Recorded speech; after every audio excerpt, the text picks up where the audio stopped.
تیری ہے تمہیں کوئی چھین سکتا نہیں، تمہارے وارث والی ہے، ہم پہ رکھو یقین۔ بہت اہم، یعنی حدیث قدسی میں سے ایک میں پروردگار کا یہ ارشاد بھی ہے کہ سارا سال میرا بندہ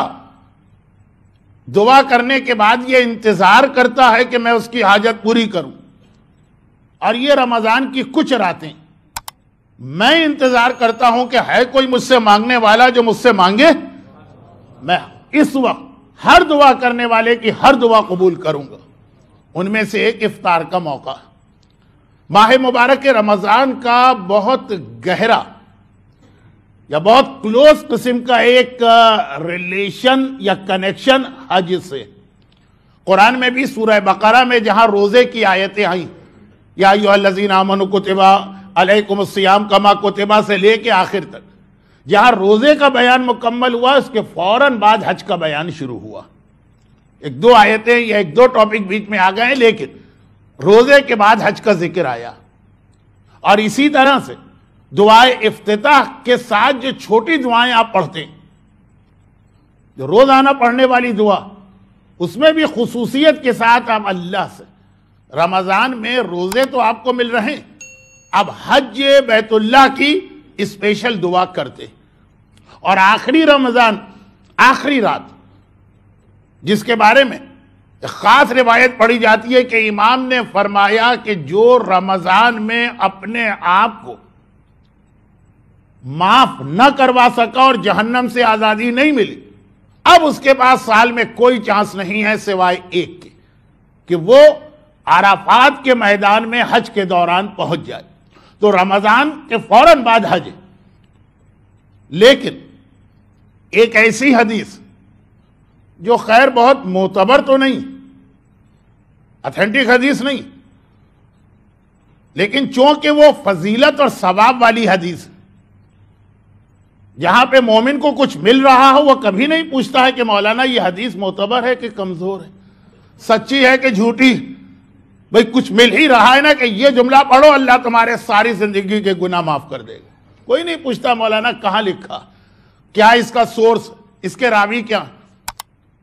فلاں عمل کرو تو اللہ تمہیں 70,000 سال کی برکتیں دے گا۔ میں ان حدیثوں کا مذاق نہیں اڑا رہا ہوں، میں صرف یہ بتا رہا ہوں کہ یہاں کچھ مل رہا ہے نا، اپنا بینیفٹ ہے، تو مومن کبھی نہ یہ سوال کرتا ہے کہ کس کتاب میں لکھا، نہ یہ پوچھتا ہے کہ اس کے راوی کون سے ہیں، نہ یہ دریافت کرتا ہے کہ روایت معتبر ہے کہ نہیں۔ لیکن اگر کہا گیا کہ داڑھی رکھنا واجب ہے، مولانا کس کتاب میں لکھا، کس امام نے کہا، راوی کیسے ہیں، معتبر ہیں کہ غیر معتبر ہیں، نہیں اس کو بھی چھوڑی، ہمیں خالی قرآن میں دکھا۔ جہاں خمس کی بات آ گئی، جہاں حجاب کی بات آ گئی، جہاں داڑھی کی بات آ گئی، وہاں پہ یہ سارے کے سارے آرگومنٹ آ گئے کہ راوی بتائیے، کتاب بتائیے، امام بتائیے، پھر بھی اگر مغز میں نہیں آ رہا تو اس سب کے بعد بھی حدیث ہے تو ہم نہیں مانیں گے، قرآن میں دکھائی۔ یہ دونوں میں فرق نہیں ہونا چاہیے۔ ویل للمطففین، یہ نہیں ہونا چاہیے کہ جب آدمی کچھ لے رہا ہو اور اسے مل رہا ہو تو یہ سب چیزیں بھلا دے، اور جہاں اسے کوئی ڈیوٹی انجام دینا ہو تو اس کو پوری شریعت اور پورے اصول فقہ یاد آ جائیں۔ تو خیر یہ تو ضمنی بات آ گئی۔ تو حج کے حوالے سے ایک بہت مشہور روایت ہے، اور میں تیسری مرتبہ یہ جملہ کہہ رہا ہوں کہ بہرحال وہ بہت اتھینٹک نہیں، لیکن دعاؤں میں اور اعمال میں بہت اتھینٹک روایت ہمیں چاہیے بھی نہیں ہے، وہ حج میں بہت زیادہ پڑھی جاتی ہے۔ اور یہ بھی میں بتا دوں کہ پچھلے 10-15 سال میں یہ حدیث بہت فیمس ہو گئی۔ پہلے اتنی فیمس نہیں تھی کہ جی خانہ کعبہ پر نگاہ ڈالتے ہی پہلی دعا جو مانگی جائے گی اللہ اسے فوراً قبول کرے گا، یہ بہت ہی مشہور آج کل حدیث۔ اور اس اعتبار سے جو لوگ کسی گروپ میں جاتے ہیں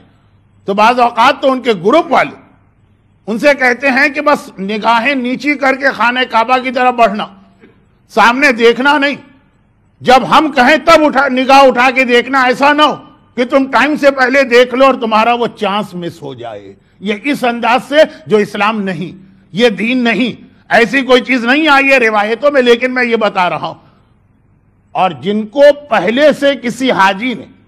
بریف کیا ہوا ہے یا کچھ بتایا ہوا ہے تو وہ تو مکے میں ہوٹل میں سامان رکھتے ہی پوچھنے لگتے ہیں مولانا وہ پہلی دعا کہاں مانگنا ہے؟ ہم نے کہا یہ ہوٹل ہے، ابھی ٹھہر جائیے، یہ ٹوائلٹ ہے، ابھی ٹھہر جائیے، جب آئے گا وہ موقع تو ہم آپ کو بتا دیں گے۔ تو خیر خلاصہ یہ کہ اتنا یہ چیز مشہور ہے اور ہر ایک کے دماغ میں، مگر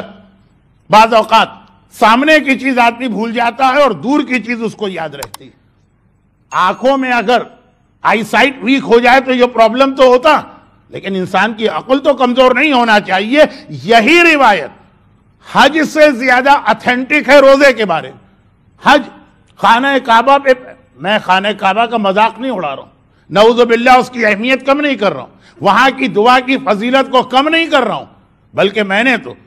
وہ جو ابھی ایک بات کہی کہ یہ حدیث ذرا ویک، تو اس سے اتھینٹک حدیث بھی خانہ کعبہ کے بارے میں بار بار پڑھی، لیکن چونکہ ٹائم نہیں ہے، کل بھی لوگوں کو کمپلین ہو گئی ہوگی کہ 10 منٹ میں نے زیادہ ٹائم لے لیا تو میں چھوڑ دیتا ہوں۔ لیکن حج چند خوش قسمت لوگوں کو موقع ملتا ہے وہاں جانے کا، اس سے زیادہ بہترین موقع بالکل وہی حدیث کہ جب روزے کے افطار کا وقت آتا، یہ ایسا وقت ہے کہ بندہ مومن اس وقت کھجور اپنے پیٹ میں لے جانے سے پہلے جو دعا مانگے گا اللہ اس کی دعا کو فوراً قبول کرے گا، یہ اللہ کا وعدہ۔ خانہ کعبہ پہ پہلی نگاہ پڑتے ہی آپ کی دعا قبول، اور افطار کے موقع پہ کھجور یعنی پورے دن کے فاقے کے بعد پہلی غذا اپنے پیٹ میں لے جانے سے پہلے جو دعا مانگیں گے، دونوں کے لیے سیم حدیث ہے، سیم ورڈنگ ہے، اور راویوں کے اعتبار سے روزے والی حدیث زیادہ معتبر۔ تو اب یہ تو رمضان کے وہ مختلف چانسز جس کے لیے یہاں بھی ایک حدیث آ گئی کہ کبھی ایسا ہوتا، ایک حدیث کہ اللہ تمہارے ہر پرابلم کو سالو کرنے کو تیار، لیکن جو اللہ نے اس کا طریقہ رکھا ہے، جو اس کا ٹائم رکھا ہے، وہ تم نے مس کر دیا، اور سارا سال اب تم روگے۔ رمضان اب اگلے ہی سال آئے گا، اس سے پہلے نہیں آ سکتا۔ سارا سال رونے والا،